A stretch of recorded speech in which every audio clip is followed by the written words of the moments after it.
दोस्तों, कोई भी बड़ी चीज या कोई बड़ा काम या कोई बड़ा टास्क बनने में बहुत समय लगता है। कोई भी चीज को अगर आपने बहुत यूज करना है तो उसमें समय लगता ही लगता है। वो लोग सक्सेस होते हैं जो पेशेंस से उसमें लगे रहते हैं, जो पेशेंस नहीं खोते हैं और जो अपना काम कंसिस्टेंसी से करते रहते हैं, वो लोग ही सक्सेस होते हैं। कोई भी बड़ा एग्जाम देखो, अगर पास करना है, 12th का एग्जाम, आईआईटी का एग्जाम, यूपीएससी का एग्जाम, कोई बड़ा एग्जाम पास करना है तो उसमें बहुत टाइम लगता है, बहुत एफर्ट लगता है। और दोनों चीज को कंसिस्टेंसी से जो करेगा वही उसमें से बाहर निकल सकता है। कोई सोचेगा मैं 1 साल में निकल जाऊंगा, 2 साल में निकल जाऊंगा, 3 साल में निकल जाऊंगा। Consistency is very important.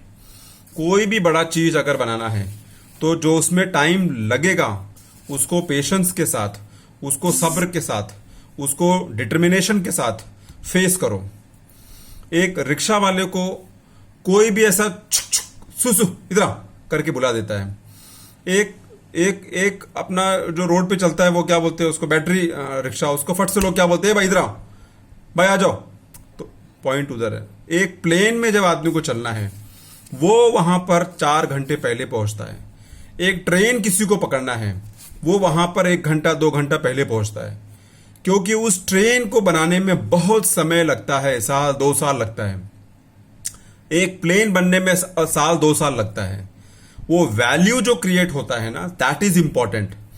एक प्लेन आपको एक पॉइंट से दूसरे पॉइंट 2 घंटे में पहुंचा देगा। आपको मुंबई से दिल्ली, लखनऊ से बैंगलोर, बड़े बड़े डिस्टेंस 2, 2.5, 3 घंटे में कवर हो जाते हैं, क्योंकि उसका वैल्यू इतना बड़ा है, क्योंकि उसको बनने में इतना समय लगा है, कि उसका वैल्यू इतना बड़ा हो गया है। तो अगर आपका टाइम किसी प्रोजेक्ट में जा रहा है, अगर आपका टाइम किसी काम पे जा रहा है और आपका एफर्ट्स किसी काम पर जा रहा है और आपको मालूम है कि आप एक प्लेन बना रहे हो, आप एक ट्रेन बना रहे हो, आप चाहे अपना बेस्ट एग्जाम के लिए तैयारी कर रहे हो, आप चाहे बेस्ट एंट्रेंस एग्जाम के लिए तैयारी कर रहे हो, वो आप अपने लिए बहुत बड़ा प्लेन बना रहे हो, उस हिसाब से कंपेयर करो। वो आप अपने लिए एक बहुत बड़ा ट्रेन बना रहे हो जो आपका वैल्यू डबल कर देगा, ट्रिपल कर देगा, बढ़ा देगा। और फिर लोगों को आपसे मिलने के लिए अपॉइंटमेंट लेना पड़ेगा, 2 घंटा पहले खड़ा होना पड़ेगा, 3 घंटे का लाइन लगाना पड़ेगा, क्योंकि आपने अपना वैल्यू ऐसे बढ़ा दिया है। तो जो भी काम में अगर आपको उसका एंड रिजल्ट मालूम है, प्लेन जो बनाता है उसको उसका एंड रिजल्ट मालूम है, इसके लिए वो प्लेन बनाने में साल, 1.5 साल, 2 साल लग जाता है, लेकिन उसको मालूम है कि ये प्लेन बहुत वैल्यूएबल है। एक ट्रेन को बनने में साल, 2 साल, 3 साल लग जाता है, लेकिन सबको मालूम है कि वो बहुत वैल्यूएबल है।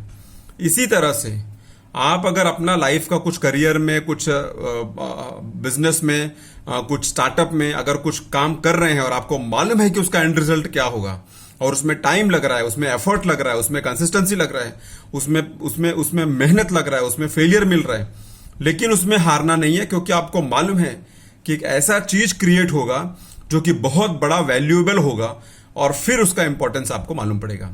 Same goes for your career, for your self development, for your growth. एक आदमी जो फिटनेस, बॉडी फिट रहता है, वो आदमी, एग्जाम्पल अभी आपने देखा होगा, रिसेंटली सुनील शेट्टी का एक पॉडकास्ट आया था, उसके अंदर वो कह रहा है कि मैं फ्रॉम द एज ऑफ 16 मैं अपने फिटनेस के ऊपर वर्क कर रहा हूं, फ्रॉम द एज ऑफ 16 या 15, ऐसा कुछ उसने बोला। Till now he is 60+, till now he is working on his fitness. तब उसके फिटनेस का सब लोग राज पूछते हैं कि उसने कैसे ऐसे किया है कि उसने अपना बॉडी को 60-65+ एज पे इतना फिट रखा है। So anything which has value takes time to be developed, takes time to be made, takes time to be seen any success on your working। तो जिस काम पर टाइम लग रहा है, जिस काम पर मेहनत लग रहा है, जिस काम पर एफर्ट ज्यादा मांग रहे हैं, जिस काम पर लंबा खींच रहे हैं और उसका वैल्यू आपको मालूम है, तो आप उस पर लगे रहें, आप उससे हारे मत, और उसको बीच में छोड़ना ही नहीं है, क्योंकि अगर आपने बीच में छोड़ दिया सारा मेहनत वेस्ट हो जाएगा।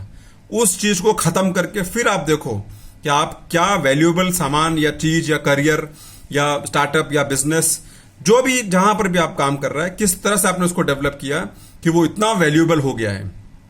I hope I must have given the message. Thanks a lot for listening. See you soon in my next video.